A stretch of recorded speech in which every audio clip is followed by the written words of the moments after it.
Bonjour à tout le monde. À la suite des deux précédentes vidéos dans lesquelles nous avons parlé de ce qu'une femme a besoin, de cette sécurité, et de ce qu'un homme a besoin d'avoir sa place au sein de la maison, de véritablement exister aux yeux de sa femme comme un sar, comme un roi, et que sa femme, son seul unique tracas est de faire plaisir à son mari, Oler betavat libo, ce qu'il aime, elle lui fait. Je voudrais un petit peu vous parler à la suite de cela, d'une sensation, une sensation difficile qui est reliée avec l'éducation que nous avons. Et je voulais en mentionner sur, comme on dit, le bout de la fourchette la semaine dernière.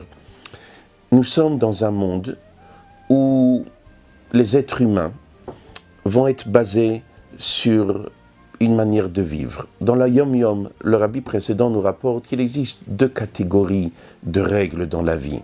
Il existe les catégories de règles de la vie qui est basée sur les règles que les hommes font. Et ces règles que les hommes vont avoir vont être reliées avec un endroit, par rapport à leur endroit, par rapport à un temps, par rapport à une situation.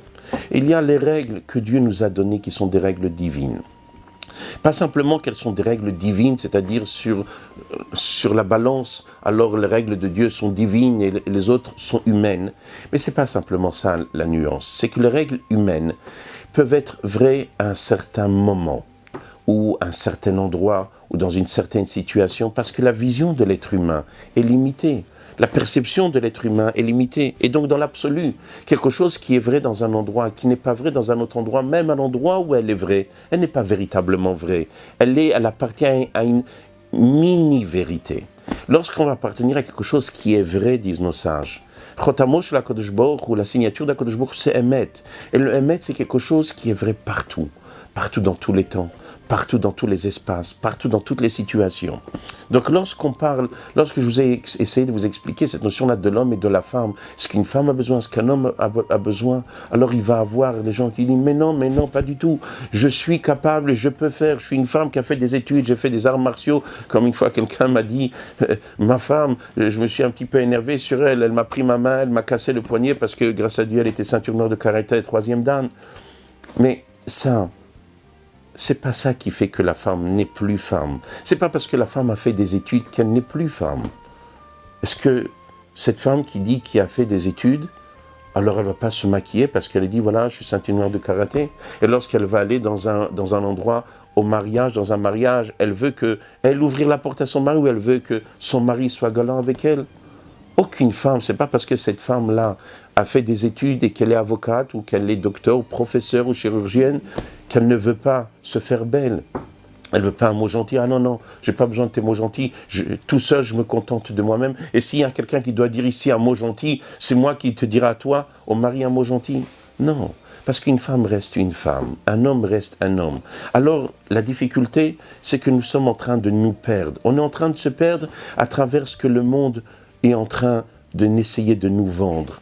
Ce dimion, cette imagination que le monde essaye de nous faire croire qu'il y a autre que ces valeurs de la Torah. C'est pour cela que je voudrais vraiment dire quelque chose d'important à tous les hommes et à toutes les femmes. Il y a des hommes qui disent « Oui, ma femme, grâce à Dieu, elle est riche, elle gagne de l'argent, et ainsi de suite. » Tu crois que tu vas être heureux. Même si elle est riche, même si elle gagne de l'argent, elle attend quelque chose de toi. Et ce qu'elle attend quelque chose de toi, avant tout, c'est que tu sois toi. Tu es une véritable identité d'homme. Et toi, la femme, même si toi, tu crois que tu es forte, que tu es riche, sache que ton mari attend quelque chose de toi. Et toi, tu attends quelque chose de toi-même. Alors, aujourd'hui, on est tous en train de nous perdre. Les hommes sont en train de se perdre, les femmes sont en train de se perdre. Rappelons-nous, lorsqu'on va retrouver notre identité, on va retrouver ce que nous sommes réellement. Il va y avoir quelque chose de merveilleux. Même ces femmes-là qui disent moi j'ai besoin de personne, etc., etc. Dès qu'elles ont commencé à redevenir femmes, soudainement il y a quelque chose de bizarre qui s'est fait. Elles ont retrouvé une certaine normalité, un certain calme. Lorsque les hommes ils ont dit il n'y a pas...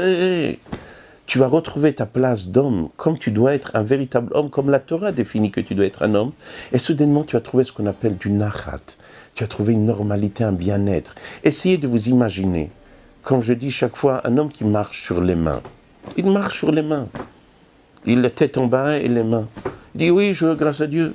Alors il va commencer à créer une secte, les marcheurs sur les mains. Ils vont commencer à marcher sur les mains. Mais soudainement, on va commencer à s'apercevoir qu'il y a des choses bizarres. On a un peu mal à la nuque, on a un peu mal à la tête. On a mal au bras, on dort mal. Mais pourquoi? Parce que ça n'a pas été fait. Vous savez, malheureusement, tous ces gens, ces hommes qui vont avec des hommes, alors, ils sont soi-disant heureux. Mais à la fin, ça finit par quoi? Par des maladies. Ça finit par des opérations parce qu'ils ont déformé leur corps. Ils ont créé un déséquilibre. Alors, ils ne vont pas le dire, ils vont le cacher. Mais c'est normal. On est en train de faire quelque chose qui va à l'encontre du monde. Alors sur le moment, ça paraît bien. Sur le moment, on se sent bien. C'est comme quand on mange n'importe quoi, on mange, on se sent bien, ah, c'est beau. La vie et le contraire de la vie sont dans la main de la langue. On a goûté, c'est bon, c'est agréable. Notre palais a profité. Oui, c'est bon. Mais après, il y a des kilos. Après, tu as mal aux jambes. Après, tu as mal au dos.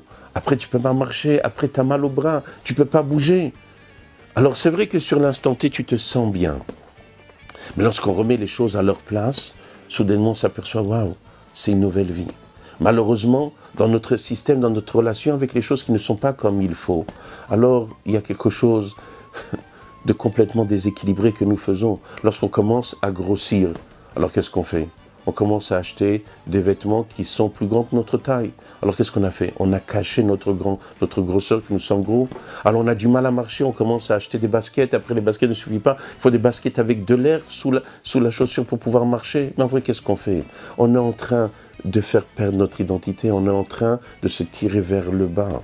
Lorsque quelqu'un, entre guillemets, va prendre du hashish, notre corps n'est pas fait pour des drogues. Notre corps n'est pas fait pour de l'alcool. Lorsqu'on commence à prendre de l'alcool, lorsqu'on commence à prendre du hashish, alors sur l'instant T, on se sent bien. Mais soudainement, on commence à être fatigué, on commence à être au ralenti. Et alors, on dit, ah, c'est pas grave, j'ai le temps. C'est normal, tu as le temps, tu crois que tu as le temps. Tu commences à te lever tard parce que tu as pris du hashish et tu n'arrives pas à te lever le matin. Tout commence à devenir pas comme il faut, mais tu trouves des solutions jusqu'au moment où tu vas te retrouver devant ce mur. Aujourd'hui, ce que je voudrais dire à chaque homme et à chaque femme, c'est vrai que dans les vidéos précédentes, ça peut te paraître difficile de dire oui, j'ai moins besoin d'une sécurité, qu'est-ce que j'ai besoin que mon mari me sécurise? On peut le croire, mais mesdames, regardez quand vous allez à faire tout pour que votre mari vous sécurise. Comme par exemple, on trouve aujourd'hui des femmes qui s'occupent de l'éducation des enfants. L'Halakha préconise dans le chapitre 343 du Shulchan Aruch, que le Chinour Shimem Gimel, le Chinour appartient à l'homme. D'après certains décisionnaires, ça appartient aussi à la femme. Mais l'Admour Azaken écrit clairement que le Chinour appartient, Rabbi Shlomo Zalman écrit que le Chinour appartient à l'homme, comme ça il écrit dans sa 4e halakha. Le Chinour appartient à l'homme.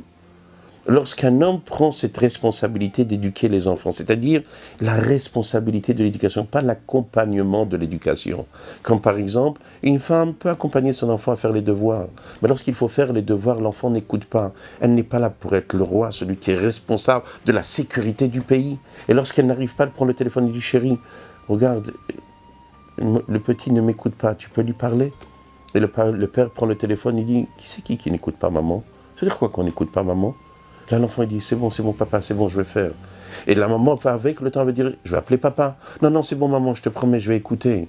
Là, la femme va rester calme. Lorsque le mari va rentrer à la maison, il va trouver une femme calme, souriante, ce qui se sent bien. Mais lorsque la femme dit, non, c'est moi qui veux s'occuper de l'éducation, je ne parle pas de l'accompagnement de l'éducation. Comme on dit dans la Gada de Pessah, at petarlo, toi, tu vas l'ouvrir at au féminin, parce que la femme est proche de la maman est proche de l'enfant. Je ne parle pas de cet accompagnement. Je parle de la responsabilité du tracas de l'éducation. Donc c'est pour cela que lorsque vous, mesdames, vous allez comprendre que vous avez besoin de cette sécurité. Et vous allez pousser votre mari à trouver sa place pour vous sécuriser. Et vous allez aussi pousser votre mari à être un roi.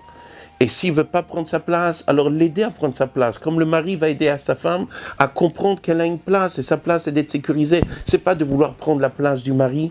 Tout va être différent.